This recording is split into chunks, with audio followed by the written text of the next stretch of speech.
Hello, everybody, and welcome to another episode of Two Asian Blokes Podcast, a podcast where we talk about Asian pop culture, films, TV shows, music, anime, comic books, video games, food, whatever we're feeling at the time, really. My name is Dan with a H, and with me, as always, my co-host Tavi. Hello, Tavi. We got a pretty different material for today's episode. We're reviewing the new Netflix series Arcane that dropped maybe a week or so ago at the time of this recording. I thought it was interesting because it's based off a video game called League of Legends, which you and I haven't played, but we've got a history with the MOBA genre. Slightly off theme, considering that Arcane, the animated series, is not really an Asian production at all, right? Yeah, no, and even the game that it's based off is not an Asian production either. Yeah. There might be some Asian voice actors in there somewhere. I know that Caitlin was voiced by Katie Leung, who was in Harry Potter. Okay. So, yeah, cool. She's a Good Scottish enough. Asian. Good enough.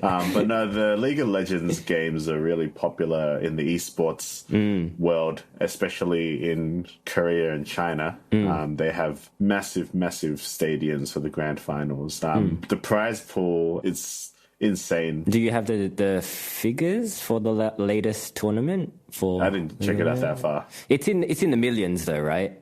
Yeah, it's in the millions. Millions of US dollars worth of prize money in these tournaments, both for Dota and for League of Legends. So it's a pretty big deal, esports these days. We should have paid attention to our landing days and played properly. I don't know. Even back then, I feel like we were way out of, it was out of our league, that kind of competition. If we strapped our head-ins and moved into one of those tiny dorms and just trained non-stop every day. They got the Dota houses and stuff where teams will move in and quite literally just play. Yeah, they look gross. MOBAs all day. But for those of our listeners that might not know what League of Legends or what Defense of the Ancients is. Nobody calls it Defense of the Ancients. Dota is what I'm talking about. Yeah. What are these games, Tavi? They're under the category of MOBA. Multiplayer Online Battle Arena. They're basically like two teams, 5 versus 5, and you pick like a hero character, and they each have different abilities, and you have to level up your character, and you work with your team to try to destroy the other's base. And there's like a main tower usually that you have to destroy, and if you destroy that, you win. Yeah, that's kind of MOBA in a nutshell. Yeah. And I guess it's a pretty big part of our growing up. We met a lot of our friends going to these LAN joints. Spent a lot of our monies as well at these LAN joints. I'm not even sure if they're a thing anymore, but they're basically these areas where they have multiple computers set up, and you can go there and you can play games. And it sounds like a very nerdy thing to do, but it's actually a very social event. It's like an internet cafe, but instead of doing research or checking your stocks, you're just playing video games with your friends in the same room. Because, like for those kinds of PC games, if you're playing in a team setting, it's nice to be in the same room as each other, so you can cheer each other on, encourage each other, but more often than not, yell at each other for making a mistake. But yeah, it was a good time for us. Yeah, most definitely. It's definitely a big part of my growing up. Shout out to CU Internet Cafe and Sidus Gaming. I think Sidus is still around. I think so. I don't know. Yeah, there must be still a market for LAN I know places. We started going to MC. MC is still around. They moved underneath Laguna. And they're still actually fairly busy, which is surprising. Yeah. What are people playing there these days? Do you know? I don't know. Fortnite probably, right? I'd assume Fortnite. Yeah. I don't know. Maybe it's still Dota. I mean, every time you go to these places, you'll learn a variety of Chinese swear words. Like we all learn how to say like "tao ni ma" and "tamade." Like that's all you hear. You'll just like be sitting in the corner. You say "tao ni ma." Like, that's all I ever heard when I was at the net cafes. Yeah, not a super diverse crowd. No, it's not. Internet cafes. A lot of dudes, a lot of Asian dudes. That's the thing. I think the LAN scene is kind of something that, like, I guess us Asians growing up in Australia or any like Western country, we kind of don't really acknowledge. It's looked as a pretty like low activity. Would you say that there's some aspect of shame? Like for me, it's definitely not, because I've met a lot of good friends there, but we'd rather mention our love of BTS and bubble tea more so than the internet cafe. It's definitely on the nerdier side of things. It's like for sure. a nerdier thing to do than go to like a video game arcade. Like outside of the group of friends that you go LANing with, you wouldn't necessarily talk about it because the games are so like hard to explain. Yeah, they're a bit like esoteric here. Yeah, that's right. Like even for me, having not played Dota for a long time and never played LoL before, like looking at a game now, I have no idea what's going on. Briefly before this podcast, I looked at a comparison between LoL and Dota 2, and they just look the same to me. Like I feel bad because the guy doing the video was trying to explain like the subtle nuances of each game and like the positives and negatives of both, and I was like, the same. Probably going to piss off a lot of people during this episode. I was watching some video where someone explained that LoL is kind of the butt of the jokes when it comes to these communities and these games. Like a lot of people often make fun of LoL and they say that it's a shit game. Oh, okay. They say that it's like Dota 2 for noobs. That's what I heard from one of my friends a long time ago. That LoL is just Dota that holds your hand. Yeah, I guess my understanding of LoL is that it's a bit faster in speed than Dota. Yeah. It's kind of more based on like twitch reflexes rather than strategic decisions like Dota 2 is. Because of that, it might be easily accessible for newer players, I guess. Yeah. But that said, I think both games are very difficult to master.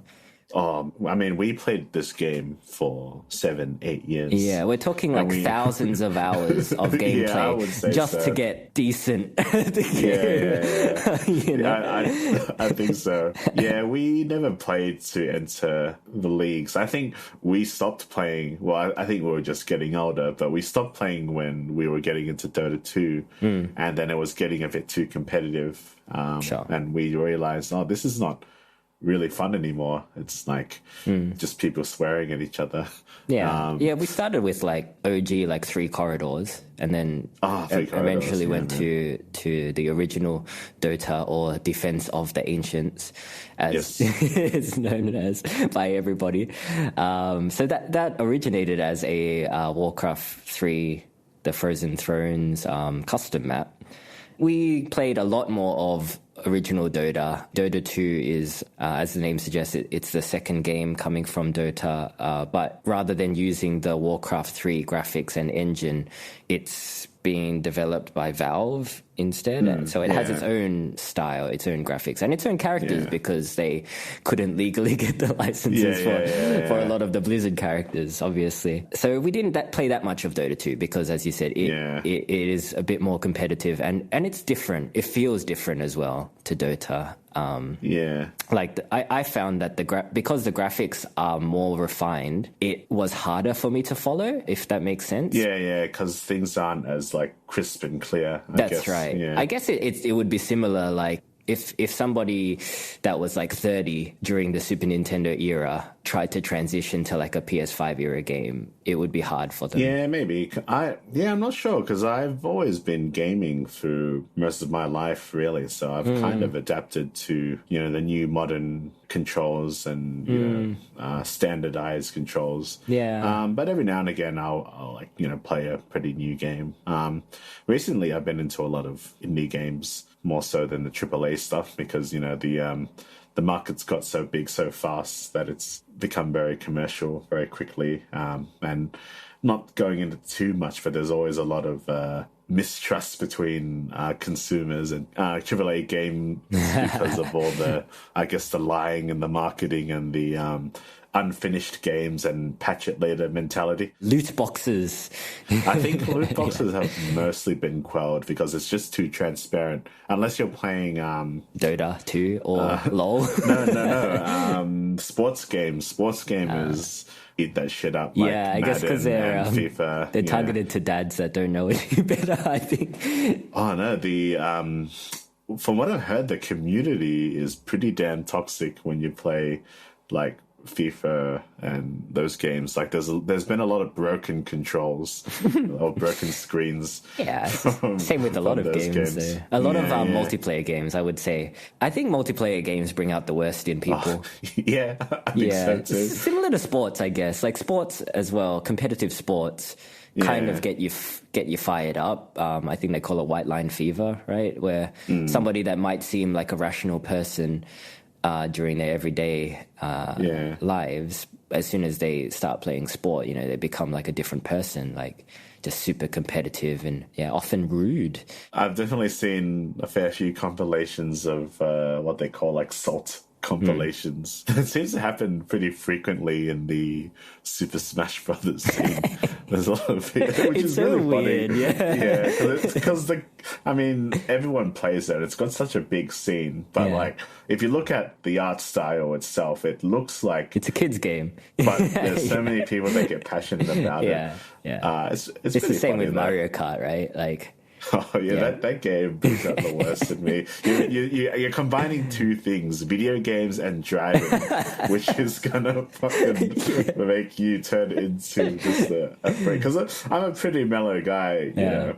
But when I play Mario Kart, I'm like, oh, Peach, you fucking slut, get out of the way. I've called Peach a slut so many times. There's a joke where it's like, you haven't played Mario Kart if you didn't call Peach a slut. So,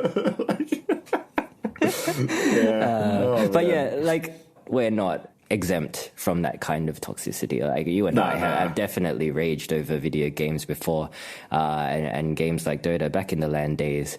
We were always yelling at each other, at everybody. Oh yeah. It does bring back some memories. But at the end of the day, it's just a game. As soon as you stop playing the game, the spell is broken, and you're friends again for the most part. I'm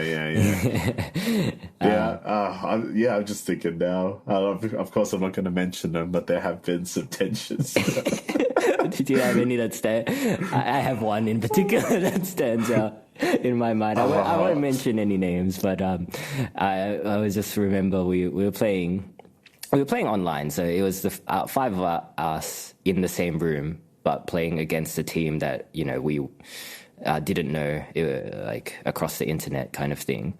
We were using Battle.net, remember Board Aussie? Board Aussies, that's probably not around anymore, but like 7 years ago it's gone now, I think. And we were having a particularly tough game, I think, and our friend's girlfriend at the time, she decided that would have been that was a good time to call our friend, and he was busy playing the game, but being a dutiful boyfriend, he picked up the phone.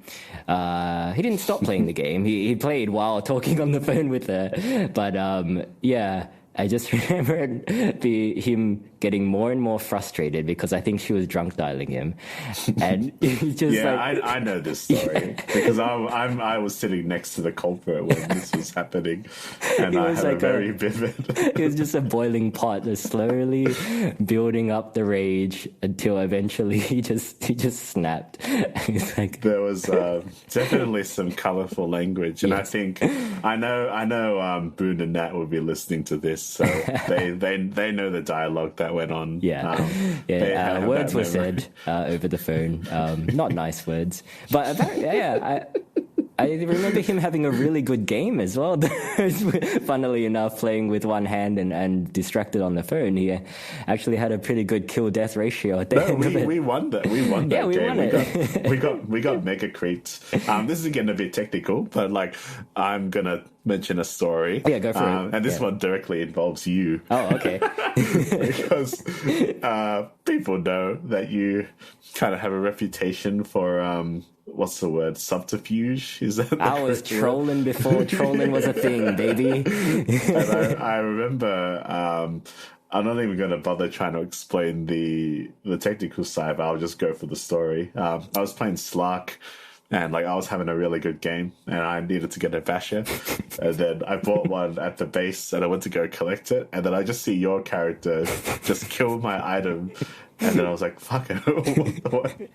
Why'd you do that? 3,000 gold You just item. did that out of pure trolling. And because that happened, I couldn't refarm, and then we basically lost the match after that because I was your carry, and then we lost. And I've always held that into the pit of my soul. Sure. Yeah, I mean, it takes 1 second to destroy an item, but it takes another 40 minutes to lose the game. So I don't blame you for being a bit frustrated. Fucking man. I regret nothing. Good times, man. They were good times. But yeah, there's a lot of, in these universes, there's a lot of really colorful characters and lore, which is a really good basis for a video game. So when it was Arcane wasn't even the first one. There was the Dota anime, which I didn't watch. Yeah, I watched a little bit opinions. of an episode before this podcast. It looks all right. Yeah, more of a traditional animation style. Yeah, it's got not bad reviews. It's 7.9 on IMDb. Yeah, not as good as Arcane so far. Yeah, but not bad. Yeah, Arcane was kind of a sleeper hit because I saw that Arcane had been blowing up on the internet. I saw a trailer for it and I saw pictures and I heard the premise. I'm like, it's a video game adaptation. It looks art style looks cool, but I doubt that it's going to be that good. Sure. But a lot of people started giving it high praise. So I was like, okay, I better check this series out. It can't just be people overhyping something. I mean, everything does get overhyped, but I'll watch it because it kind of just came out of nowhere. And I really enjoyed the show. I think it's quite a mature animation. Okay. I think I mentioned to you the other day, it was something that I would have loved as a kid because animation in general doesn't get as much respect as, let's say, of live action. These days, there's a lot of adult animation that comes out. In the West, you mean? Yeah, Castlevania has come out, Arcane, Into the Dota Spider-Verse. 2, the Dota, yeah. The Spider-Verse is kind of midway, I would say. Yeah. But when we were growing up, Western animation was the one that was in the mainstream and was mostly for kids, it was mostly to sell toys, basically. You got your Transformers, you got your Teenage Mutant Ninja Turtles. I mean, there were shows like X-Men and Batman, the animated series, which kind of strayed towards adult themes at times, but it was still very kind of watered down, I guess, compared to today's standards. You wouldn't see any blood in those types of shows because, they were for kids. You wouldn't see any boobs as you would in your Castlevanias. Yeah, no threesomes, I guess. Yeah.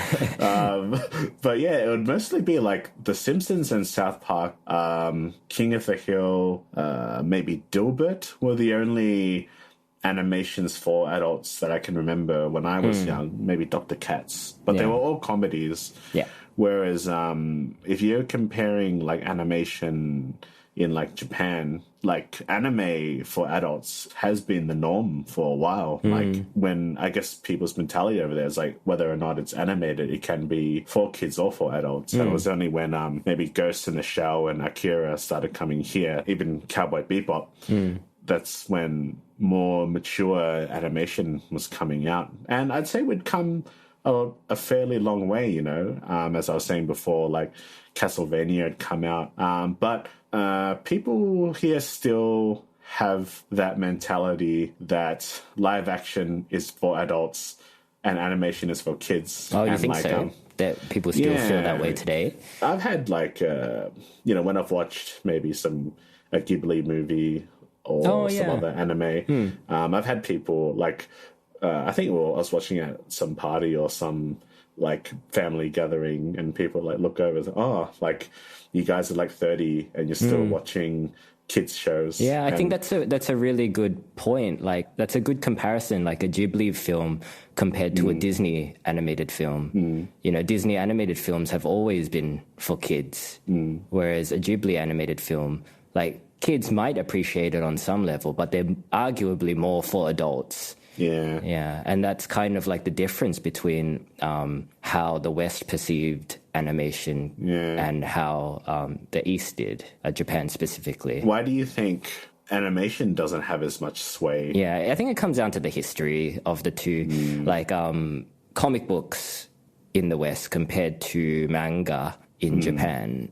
I feel like manga is probably older than the comic industry in the West. They started off with different styles. Comic books in the West back in the day, they were all about superheroes, these kind of really flamboyant characters that, were basically a fantasy. They were so out of the realm of reality that, adults couldn't take it seriously. Whereas manga kind of had a bit more realism to it originally. Yeah. And because of that realism, they tackle everyday stories as well as having, like, of course, fantasy manga. But there were more varieties of manga that tackled real-world problems and dealt with real-world themes and issues that I think they were taken more seriously in Japan. And then that eventually led to anime of the same vein. Yeah, it's interesting that you mentioned the history of it. Everyone who's into manga or anime knows about the more erotic side of things, which probably stems from... Yes, of course. But that probably stems from... I was doing a bit of research a while back. I think it was like, the like kind of late Edo period or like 1800s where like what eroguro was kind of like a drawing style that was being passed around, and they were quite popular. So like adult entertainment then was drawn and passed around to other Japanese people. And then moving forward, comparing I guess comparing manga to comics, like comics were, mostly prominent in the 40s or 50s. And essentially, America had won the war, right? So there'd be a lot more optimistic. And Captain America was made because, it was basically propaganda for like US soldiers. And when Japan had like lost the war, so their, I guess, values and traditions were being challenged. Because this happened during those times, like a lot of people were a bit more cynical about things. So I guess it would have probably showed in their art that a lot more mature stories. I think it probably comes down to like the technical limitations of live action cinema as well, probably. Because, the Hollywood and American film industry has always been a bit more advanced than the Japanese or Eastern movie industry in terms of the technology that was available and the funding that was available, the budgets of these films. So they were able to do more with live action than perhaps an Eastern production company could have. Oh, most definitely. So, because of those limitations, the East often turned to animation as a cheaper and more feasible form of telling complex stories. That's probably has something to do with it too. I think I'd always known that anime or Japanese animation style was not always for kids, especially when I watched Akira on TV and Evangelion and not understanding anything but just watching the bloodshed. I was like, this is awesome. Like, and especially when I remember you and I, we hired a Ninja Scroll from Blockbuster or Video Busters or whatever it was called. We had like the discount version of Blockbuster was Video Busters. And we hired Ninja Scroll and Spriggan from there. And we were like, man, it was fucking awesome to see like these animations that were not kid friendly at all. There was like fucking sex scenes. It was insane. It blew my mind. Lots of blood and lots of violence. Yeah. Like the lines between Western animation and anime or Eastern animation is kind of getting blurred, I guess, in terms of what they will cover. Like, as you mentioned before, with things like Castlevania and Dota, Dragon's Blood, and Arcane, like, yeah, the West is starting to embrace more adult themes in their animation properties, which is good. Because cartoons aren't just for kids, you know. It's definitely like the medium is a fantastic way to tell a story, and just any story, really. I guess like we should probably just get into it. Like I guess we'll talk about Arcane without spoiling it first, and then we'll give you fair warning before we start spoiling it. The story it's pretty big. It starts off following some Violet and Powder as siblings who live in the Undercity in this world. What's the Piltfort or something? So Zorn is the Undercity. Yeah, and Piltfort is the Upper City. But yeah, as the series goes on, it expands its cast of characters, and there's no real protagonists. It follows Jace, who's a scientist who has discovered arcane magic and tries to use his genius for the good of both cities, but is met with a lot of bureaucratic red tape and also the moralities of creating something that can save lives but also take lives. In the wrong hands, Yeah, and then there's Caitlin, who is born of high blood in the upper cities, but she's a bit more of a diplomat. She wants to help the undercity people as well. She's kind of representative of the less corrupt side of the enforcers, I guess, which are like the army. There's a lot going on, but it's also very easy to follow. Sure, as people that have never played League of Legends, you and you don't need to know. Yeah, you don't need to know anything about the game, really. I think you could watch this without even knowing that it's based on a video game. I'd say that you're at more at an advantage, because I think if you are a fan of the game, you might be like, oh, that's that hero, that's that hero. Well, I think there are some Easter eggs that fans of the game would appreciate. Yeah, like I think there's definitely things you can enjoy from both ends of the spectrum. It's interesting because I could predict some of the plot, but it didn't take away from my enjoyment. It's like a pretty predictable story that's quite well told. Sure, I think the plot is fairly by the numbers, but I don't think the plot is the main focus. Like, for one thing, it's a beautiful looking show. It's amazing. Like, again, we sometimes give Netflix a lot of shit, but like, I just have to, like, you know, you got to really thank Netflix for putting their faith into something that could have been destined to fail, because it's a video game adaptation. That's like the curse. That's why they got all that debt, Tavi. They'll never get out of debt because they keep taking swings on things that might fail and often do fail. They'll be in debt forever. But that's not our concern. It's not. We're getting content, so we're happy. No, yeah, it's true. But we have to sift through it. It is an interesting show to greenlight, even though I know Netflix greenlights everything. But I think Netflix does quite well with their animated properties in general. Like Castlevania is quite good as well. Yeah, Castlevania is good. And from what I've seen of Dota, Dragon's Blood, it's okay. It looks fine. The Witcher thing also looked fine. I haven't seen that, but I heard that it's all right as well. Yeah, so maybe they have a better track record with animated stuff. The animation studio that did Arcane, for Tish Productions, I don't know if I'm mispronouncing that. They don't seem like a huge player in the animation industry. They're based in Paris.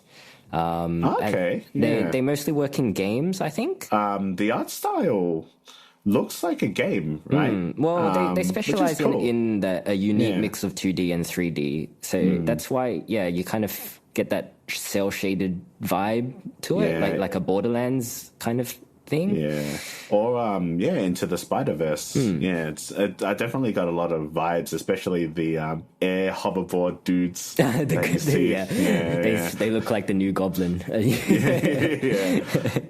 But yeah, like I really liked the characters in this show, and Did you? I liked all of them? Yeah.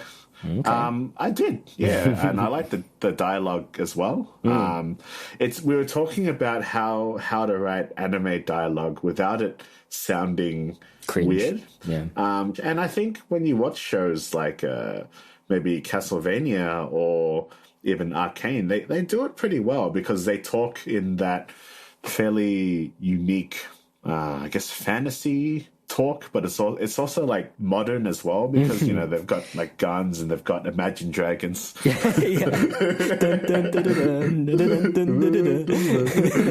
But yeah, Daniel Reynolds, the hip hop god that he is. You know? It's kind of weird. Like you'd have like your characters like Caitlin, Yeah. like this posh British accent, and you have characters like Vanders who have that Cockney British accent, and those kind of accents suit kind of the aesthetic they're going for. But then you have like what's his name? That scientist guy. What's his name? Jace. Yeah, Jace. So Jace just sounds like an American dude, right? I'd say Vi and Powder kind of sound like that as well. Yeah. But it doesn't feel out of place. No, it doesn't. They kind of mesh together in a weird way. I guess it's because the world feels quite diverse. There's like other races. Victor has a Russian accent. Heimerdinger, who's I don't know what species he is, but it's like a little squirrel. Yeah. Furry thing. Sure. But apparently he lives forever. He's been around for 100 years, and he's like a genius scientist, and he's like Very head cute. of the council. Yeah, very cute guy. Yeah, that kind of fantasy world, I guess you can just kind of chuck everything in as long as you're careful with it, and as long as you're kind of telling the story well enough, I think the audience wouldn't get taken out of it by such diversity. Yeah, I think the show itself does diversity pretty well without having to draw attention to itself. Yeah. It's definitely a step in the right direction for, that kind of story to be told. How'd you feel about the aesthetic of it? The whole steampunky vibe of it? I was a big fan of the aesthetic of the show. I think it's not something that is completely original, but looks cool. Similar looks to like really cool. like your BioShock. Yeah, definitely. Like BioShock and BioShock Infinite is definitely a reference. I mean, like LoL itself is the reference, but the animation is really good. Everything just seems fluid, but like punchy, and it's just something that you can do in animation because you can get all the timing right. Yes. But yeah, I really dug the art style a lot and the aesthetic. Yeah. How about you? I'm still kind of processing because I've only just finished watching it, and yeah, like I can't say it's bad. The aesthetic, like steampunk in general, is something that I quite enjoy. Ever since like back in the day, Final Fantasy VII is one of my all-time favorite games. So that kind of fantasy steampunk vibe is something that I really dig. I think the main issue I had is with its edginess. I think is what I'm not a huge fan of. What do you mean by the edginess? Like kind of like, well, I guess the styling of some of the characters, like that. I'm not a fan of what's her name, Vi's haircut for starters, I guess. Oh yeah. And the character of Jinx as well, kind of with her whole Harley Quinn vibe that she was going for. I'm more of a fan of traditional fantasy, I think, if that makes sense. Would you say that it's a bit modern, I guess? That's maybe what I'm getting. Yeah, it could be that. Like, it's kind of like earlier this year I played Cyberpunk. Cyberpunk 2077. I don't remember yet. But yeah, like I really enjoyed that game, which not many people did apparently. But the main issue I had with it is how like edgy all the characters are and how almost try-hard they were in the edginess.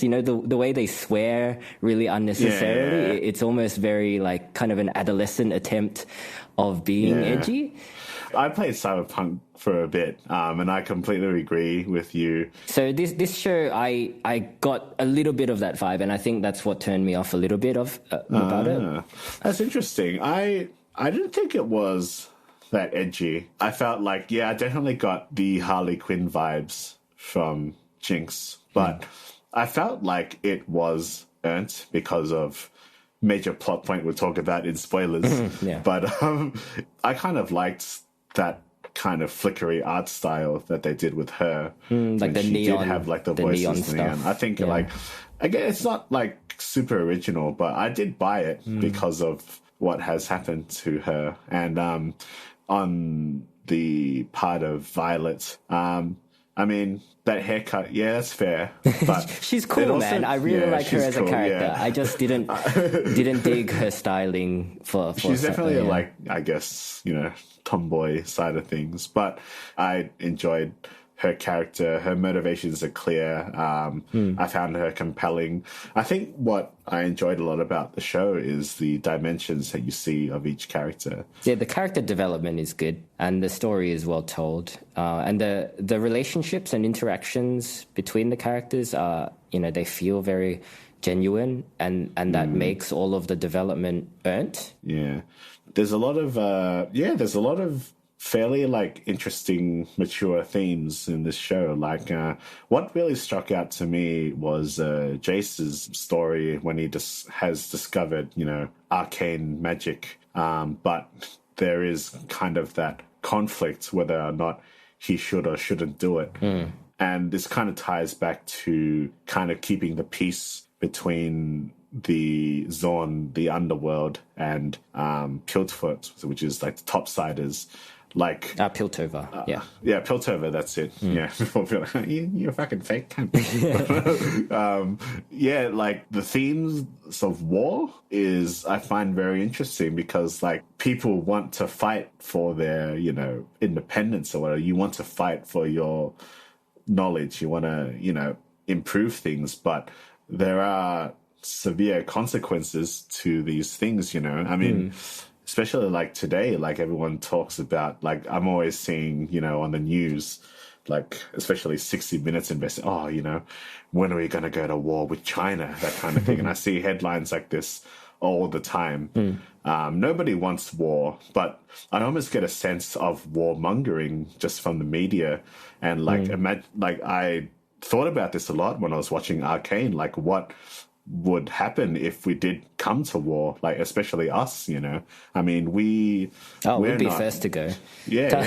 I mean, we're not Chinese, but how fickle are people's trust in such a surface level thing? I mean, like getting into a kind of a serious topic. I mean, what happened when like Corona first hit, like the Asian Australian violence went up, and not just Asian Australian violence, like violence against Asians went up like by a lot. I don't remember the statistics, but it was kind of like unprecedented. And it's like imagine, and that's just from not having enough toilet paper.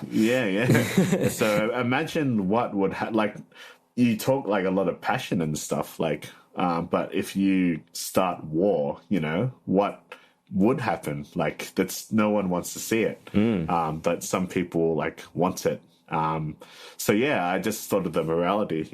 I guess it would be the people that don't understand or haven't been through it, I guess, which is the majority of people these days.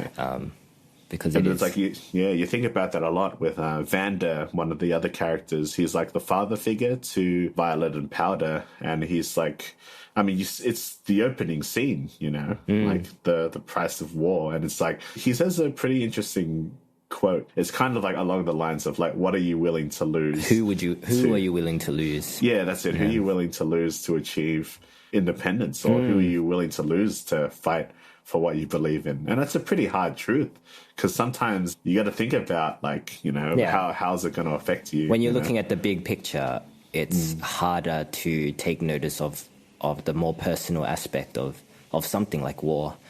Losing your loved ones, for example. But it's not the only adult theme as well that's tackled in this show. There is also the theme of the upper class versus the lower class. Just the pure obliviousness of the upper class in terms of like the lower class's plight. They just so high up in the clouds. What I liked about the show is they didn't completely demonize the topsiders as well. No. Yeah, a lot of the main characters are from Piltover. And like maybe even in a real life sense, we are like you and I are that halfway mark, maybe more so to the top side of things. Like you and I probably aren't aware of what's going on. I'm definitely more of a topsider. I eat oysters for lunch, Tavi. I had oysters today. Oysters for lunch, yeah. I'm more of the bottom side. I'm more of a zone guy. But like a lot of our friends, but they're not bad people, you know. And it's so easy to just like make, I guess, you know, rich people look like shit. I think that's probably something taken from the game. Like, I haven't played LoL, but just looking at Dota 2 or Dota, you know, they have the two sides, the Scourge and the Alliance. Yeah. Based on the name alone, you'd think the Scourge are the bad guys, right? Yeah. But if you dive deeper into the lore, you'll probably see that, you know, both sides have valid points and are coming from, you know, their own kind of viewpoint. So it's not a case of like one side is clearly the villains. Definitely. Even I guess the main antagonists of the show, Silco, who I really enjoyed. Apparently he's an original character. Okay. So he's not in the games. He started off as like a fairly menacing, sinister figure, but you warm up to him. He's still a horrible person, but you understand his motivations, which I liked. And there's also another character, Marcus, who is a corrupt cop. You kind of hate him, but you find out what he cares about the most, and then you realize, it's not that simple. And there's also Jace's love interest. What was her name again? Mel. You think she's the little finger of the council, like kind of scheming, scheming, but she subverts like the narrative of being that character to kind of someone that does genuinely care for Jace and for the people. And there are a lot of hard decisions that are made in the show. And I like that the show is not afraid to kill off main characters or characters that they've been building up. Yeah, that's true. I mean, it's probably nothing too new now, I guess, after Game of Thrones, where like killing main characters was like its fetish. Yeah, I think you get like a sense of the characters because they all have their own backstories, and you're kind of shown brief glimpses of these backstories that are sometimes expanded upon, sometimes not really, but they don't really need to be expanded upon. Like at the start of every episode, I think there's like a short flashback scene for one of before that starts. And, you get like Silco's backstory, like a flashback for Silco. You get a flashback for Mel, and kind of they're very short, but they tell you enough about the character to kind of let you know where they're coming from and why they do the things that they do throughout the course of the show. It's quite an efficient form of storytelling. Like I've said before in the past, I'm not a fan of flashbacks, but you know, I'll sit through 2 minutes of flashbacks. The only aspect of the show that I was mixed on, going back to Imagine Dragons, is probably the soundtrack. Yeah. It gets a bit too modern for me at times. It's the only thing that doesn't really mesh well with everything else that's going on. Like when I was watching it, I'm like, oh yeah, that's kind of cool, but it's like, I don't know if they're like into alt rock. Do they make an appearance in the show, or they do make an appearance in the show? So like the characters' drawings up, because I have no idea what Imagine Dragons looks like. Yeah, no, I recognize Daniel Reynolds. I was like, oh yeah, that's Imagine Dragons. It was silly is what it was. No, because they're apparently like huge fans of the games. I think I've seen them do a performance at a couple of the LoL stadium at the LoL Grand Finals. I think they personally were approached. So yeah, it makes sense for them to do the intro, even though when I was first watching the first episode, when, you're trying to get an impression of the show. This sounds a bit funny. Okay, it's. I'll keep pushing with the show, but I'm glad I did. It did take me out of it a little bit, especially when they made their appearance. Even though I wasn't sure it was them, I was like, this is a bit of an odd scene to have. It's kind of like when Ed Sheeran made an appearance in Game of Thrones. I was like, what the hell is Ed Sheeran doing? He's just with Ian McShane, and it's just like he just stands out so much. I did like that one song that they played at the end of episode 2. I thought that was like a really cool. That was a very kind of like cinematic moment. That was almost quite like Tarantino-esque. Which is, it's kind of like playing a contrasting song, and I thought that was kind of cool. I like the hip hop episode. There was a hip hop episode. Oh yeah, that's right. That was hip hop. That wasn't bad. Again, it was a little bit jarring because it was such a different. Even the animation style was quite different in that episode. To the rest of the show. So yeah, it was a bit odd, but I liked it. Shall we talk spoilers? Yeah, let's do it. Okay, yeah, we're going to be spoiling the show now, so if you haven't watched it, you should watch it because it's good. Yeah. It's on Netflix now. You don't want to miss out on it because everyone's fucking talking. It's like the Squid Game of animated TV shows now. Yeah, I'm going to say I'm not 100% sold that it lives up to its hype, but it's good. Yeah. Yeah, it's not a bad show. It's worth watching. So you could say that the season is split into like 3 acts. Like the first 3 episodes really follow Violet and Powder. They kind of a gang of kids, and I guess the inciting incident is I think they're trying to steal some treasures from like the topsider building, and they come across like a crystal or like a blue ball of magic. And it makes the building explode, and that basically sets off the tensions again between the top side and the bottom side, and it eventually leads to the climax of that act. I kind of saw it coming when I saw that Powder is kind of that weak girl who is like just trying to help, but is always being pushed back. Like she's kind of bullied by Milo, and there's like a bit where Vanda is kidnapped by Silco, like the main villain, and like they nearly break him free, but Powder feels the need. She wants to prove herself, and I understand that because like sometimes you felt weak before, you just want to help. So she has like these monkey toy things, and she uses the magic ball to make a powerful bomb that basically kills all her friends. It kills everybody except the bad guy. Except the bad guy and Violet. And like I saw that moment coming, but I also was still pretty emotionally invested. I was like, oh man, that's really sad. And I think you can tell from the animation in their faces, like the animation performances. The voice acting as well. The voice acting is pretty good. The cast is pretty renowned. Haley Steinfeld did Violet. She was in True Grit. She's in Hawkeye, the new Hawkeye show that's coming out. She's in Hawkeye, and she's got a number of albums out, I think. I think she's a singer too. But like the facial expressions on the animation, man, it's good. Like there's you can feel what they're feeling, and like and her kind of just like going a little bit crazy after that. I guess her Harley Quinn birth moment.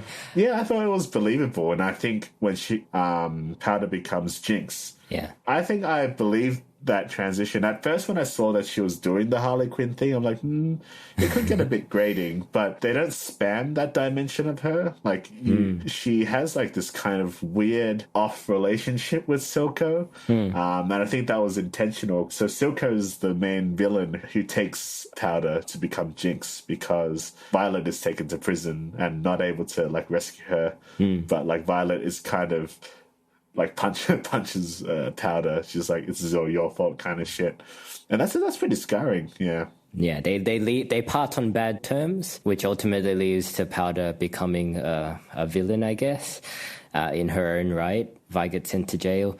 Vanders gets killed. I mean, the character of Vanders it was always going to die.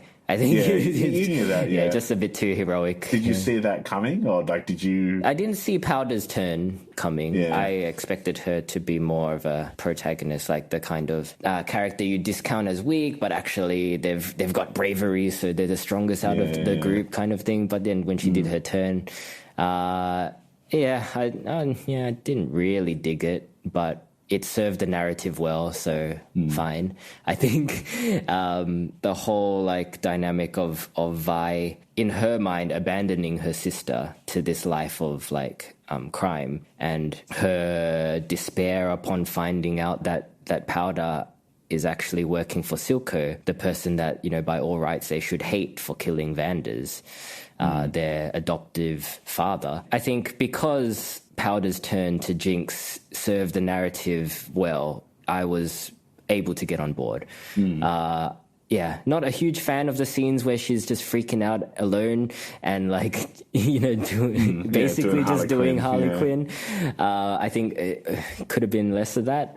But yeah, I think, I just preferred Vi in general. Like all of the scenes with Vi I was invested in. Silco I liked as well. I liked him as a villain. I liked that he was quite on top of everything that was going on in the Undercity.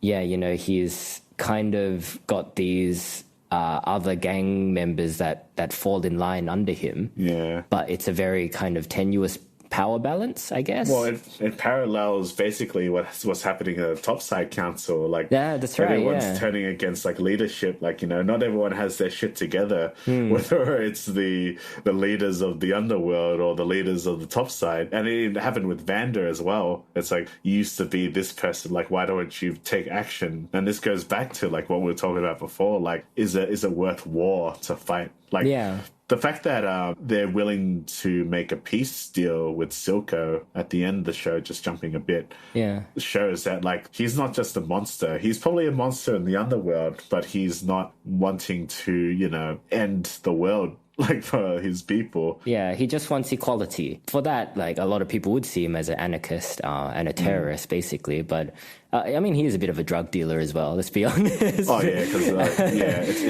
it's called shimmer. Yeah, but it's basically heroin. That heroin that turns you into a monster. So ice, I guess. But yeah, like parallels between the underworld and the Topside place, you know, are there. It's kind of like Vander's, Vi and Powder and the rest of the youngsters are calling for action by Vanders, but they're too young to remember like what war was like. Yeah. And that's why Vanders is hesitant to do anything. And it's the same as the Topsiders. Like Jace is advocating let's attack. But it's like what the old Heimerdinger says that. That's exactly why he's right, because he's like 400 years old or whatever. So he knows what all of this stuff can do. I think they did a pretty interesting thing with Heimerdinger, because Heimerdinger is like what they say, like the grandfather of the city. You know, he's been around for ages, and because of that, he like has the insights into. He has hindsight. But he's a motherfucker that lives for hundreds of years, so he's like, let's take it slow, you know? But sometimes you can't. Humans do that. don't have like, that luxury. That's right. No, Victor, who you think is going to be like a little bit of a schemer as well, just an assistant, he actually ends up facing his mortality because of his sickness. And just imagine that, like you are on the brink of a discovery, but then you got this dude saying like, nah, like there's going to be too much at stake to make this scientific revolution. Like it's something that could save lives. Heimerdinger is not entirely correct as well, because we don't live as long as him. We can't just like sit and be like, oh yeah. And so he was kind of wrong about hex tech or magic as well at the start. Like he was really against magic because of how much harm he had seen it cause in the past.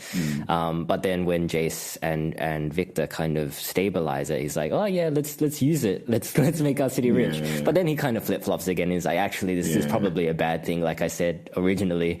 But by then, everybody is just making too much money to listen to him. It's such an interesting parallel. Like when you think about to like, you know, real life events. Like I'm assuming Einstein was creating all these, advancements in science, and whether or not there was a Heimerdinger saying like, should we do this or not?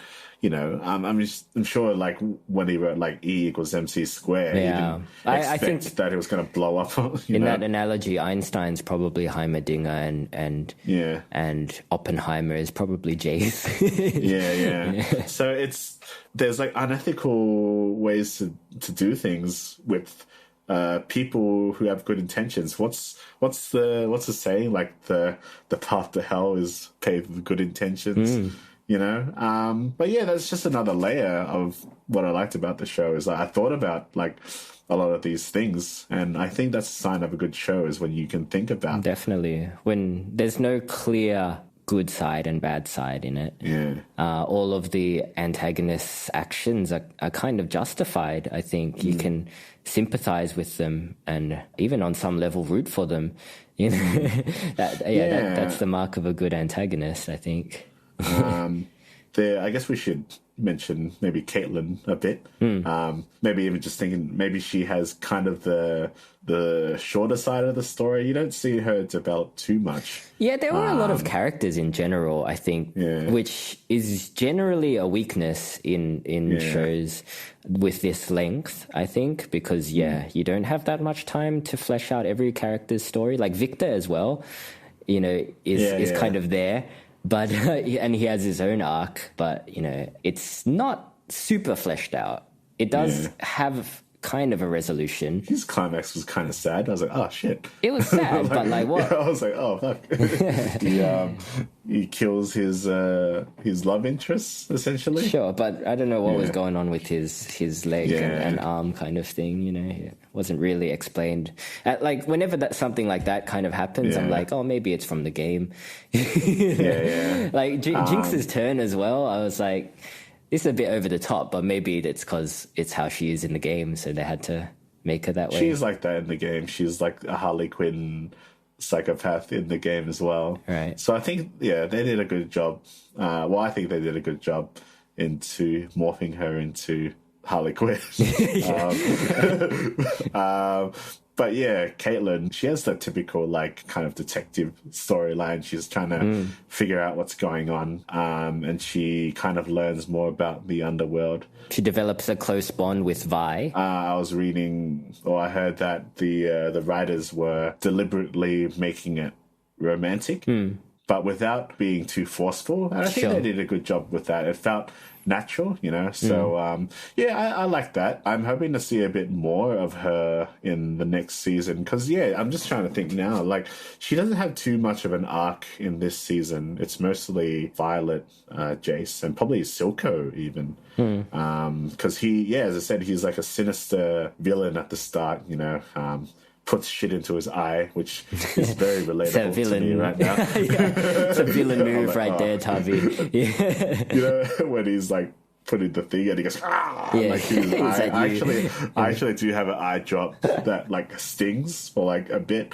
So just like when he goes, I'm like, that's fair enough. No wonder you sympathize with him so much.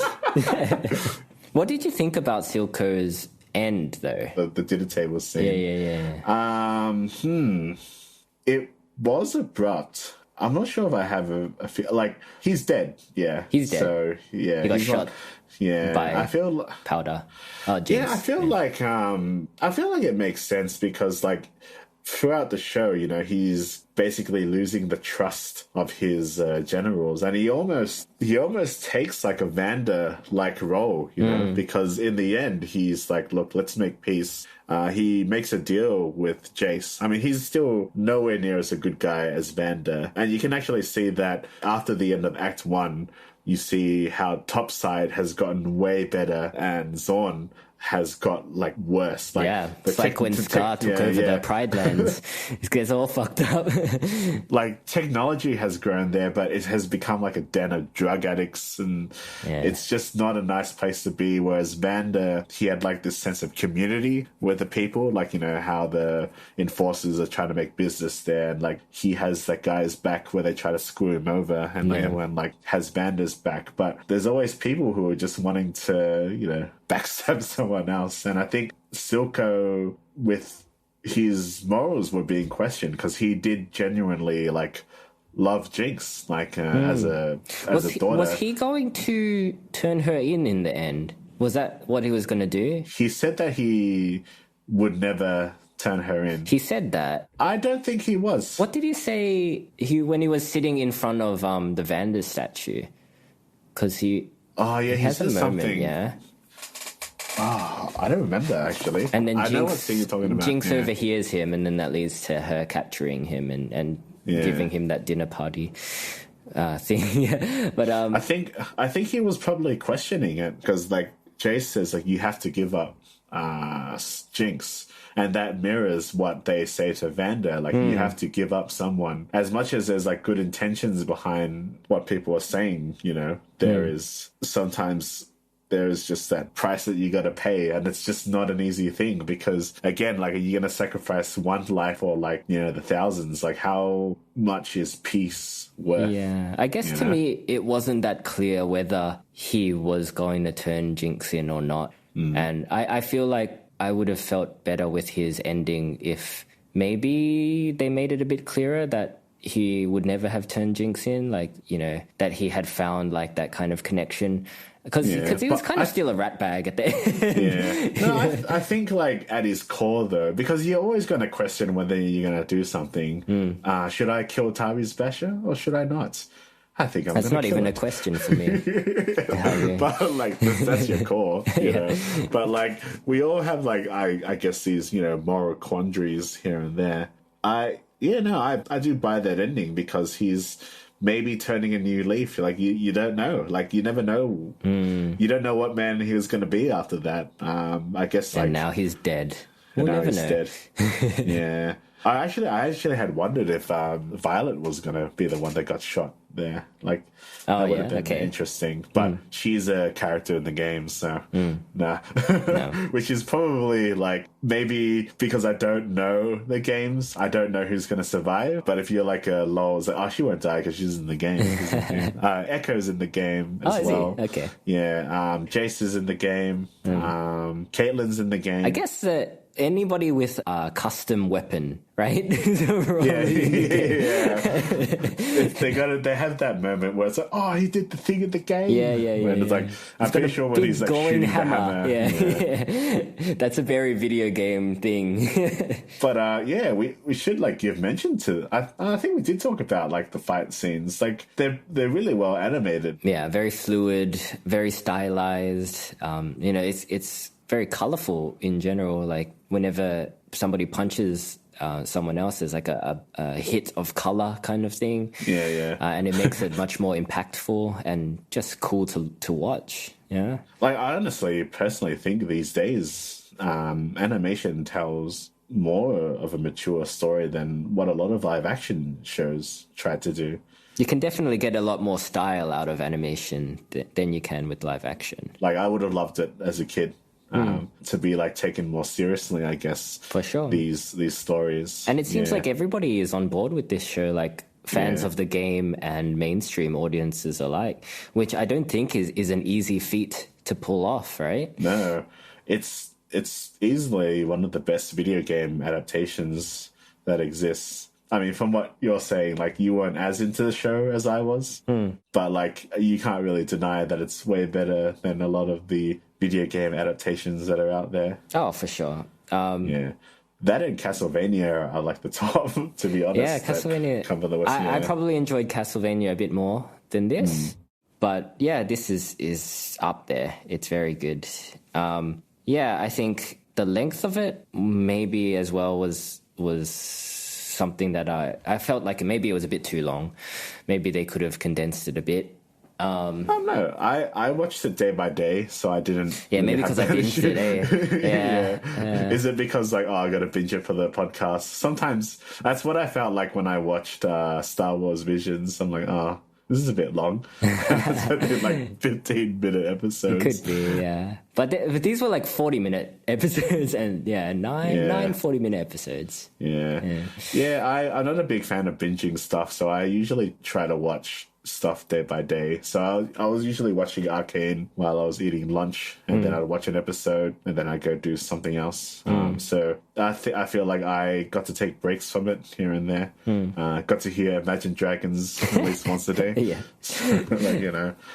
Good. Yeah. So would you like to see season 2 of this, Tavi? Yeah, definitely. There was a cliffhanger ending, so yeah, I'm on board with it. I really like the show. I liked how it's not a super revolutionary plot, but I like its execution. I think the writing is really good. It has kind of like that stylized way of talking without being cringe.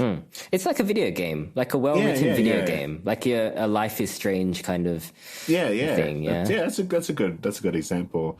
I liked what it made me think about when I was watching it. I thought there were a lot of very interesting themes in that show, and it's not like it's a fun show to watch, but it's quite layered and complex, which is really hard to do. Like me as a writer, a lot of my stuff is always subtext and dialogue, which a lot of people would probably find boring. But like to have a show like this tell these themes through the plot and be exciting, I think was really hard to do. I think all the characters were well humanized. There's no right or wrong. That's kind of following, Attack on Titan. There's no right or wrong. And I think it's really good storytelling. And I think it's the kind of show that if you were a kid and your parents didn't let you watch, but you snuck watch it and you grew up watching it, I feel like that's that kind of show. I definitely want to see a season 2. I want to see where the story is headed. Maybe with a bit more refined soundtrack. Nah, bring back Imagine Dragons, I reckon. To its credit, the song did get stuck in my head a little bit at times. It's catchy. So it is catchy. As much as I'm not a big fan of Imagine Dragons. Shout for yourself. It's pretty like, it's like the song is about to build up to something. It's like, shout for yourself. Okay.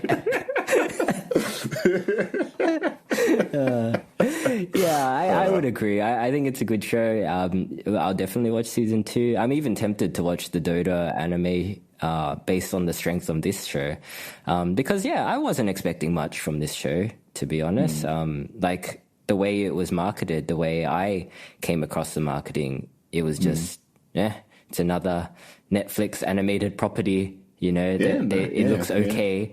But then once everybody started talking about it, I'm like, okay, let's watch it. And it's good. It's really good. I'm probably still on team anime.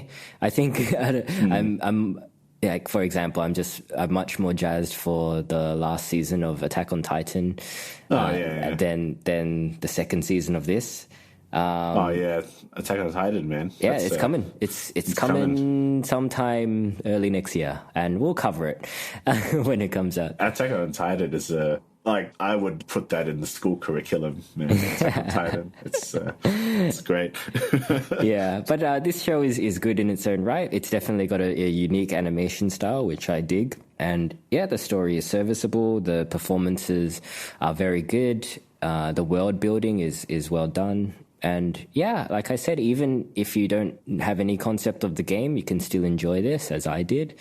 And apparently, if you have played and love the game, you can enjoy it as well, which I think is an amazing feat, because it's not an easy fan base to please, I would say. Honestly, I'm just thinking now, like, how has it been so long where everyone has agreed on something, like fans and casuals? Like, it's actually, difficult. I guess with the Cowboy Bebop, everybody agreed. So, it's not that hard to achieve, I guess. It's not hard to make people agree on something, but it's hard to get everybody to like your thing. Because obviously, if you're a fan of the game, you have a bit more investment in it, because you've spent all these hours playing the game and you've been waiting for this series. I mean, I'm sure fans of the game knew about these series long before we heard about it, right, Tavi? So they've been anticipating it and waiting for it and looking up every bit of news that has come out prior to its release, and for it to come out and for them to be happy with it is, it's a really amazing feat. Like, good on you guys. Yeah, well done. That's probably all we have to say about this show, right, Tubby? Yeah, I think so. Yeah. Okay. But yeah, tell us how you felt about Arcane, guys. Did you like the show? Are you jazzed for the eventual season 2? Did you not like it for some reason? Are you more of a Dota 2 fan? Is Dota 2 Dragon's Blood better? Should I watch it? Let us know. You can get in touch with us at 2asianblokes@gmail.com, or you can join our Facebook group to be part of the conversation. I have been Dan. Yeah, I'm Tavi. So I was like, you never get that part right, Tavi. I'm just listening to you babble on about your shit. I'm like, oh, yeah. Anyway, everyone can look forward it's hard when we're not in the same room, guys. That's why we go to LAN places, because it's really hard to do this kind of thing. You need to be in the same room to be able to yell at each other. That's true. Yeah, I wonder if anyone else who's listening is a LAN goer. But for now, I guess you can. Carter, I hope you're well. Wilson, wherever you are, lots of love to your pal. Thank you for all the free drinks. 2 a.m. guy. 2 a.m. guy. You're all right. Young, all you guys at CU, we love you, man. Like, we hope you're doing okay. Yeah. That was such a long time ago. Oh, man, good times. We should go back. It's closed down now, isn't it? No, it's just long gone. Yeah, long gone. It's the hairdresser now. So, we should go to the hairdresser. Yeah, we should when you're down in Melbourne. Yeah. Anyway. All right, guys. Thank you for listening as always. Until next time. Bye. Yeah. Enjoy. I'm sure Risky's closing theme song will sound like an Imagine Dragons song if it's playing right now. Look out for yourself. Everyone, look out for yourself. All right. See you guys. Bye.